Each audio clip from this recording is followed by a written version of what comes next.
একটা দিন কাটানোর চেষ্টা করব। আমাকে বন্ধ করে দাও। Bye Jimmy. আশা করবো আমি পাগল হয়ে যাব না। আগামী 7টা দিন আমি এই সাউন্ড প্রুফ হোয়াইট রুমে কোনো হিউম্যান কন্ট্যাক্ট এবং কোনো বিনোদন ছাড়াই কাটাবো।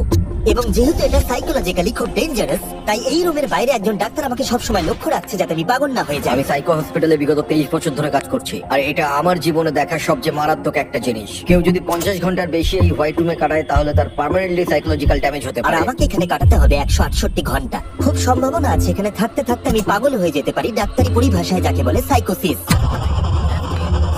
আর বাকিরা আমাকে এটা করতে বারণ করেছে কারণ আমার বড় ক্ষতি হয়ে যেতে পারে। একে 7 দিন জীবন্ত কবর দিয়ে রাখা হয়েছিল। হ্যাঁ। এটা কি ওর থেকেও কঠিন? অনেক কঠিন। ওর কোনো সোশ্যাল কন্ট্যাক্ট নেই। যদি তোমার ব্রেনে কোনো রকম ইনফরমেশনই না ঢোকে তাহলে সেটা তৈরি করবে একটা ক্রেজিনেস, হ্যালুসিনেশন হবে, প্যারানোইয়া হবে।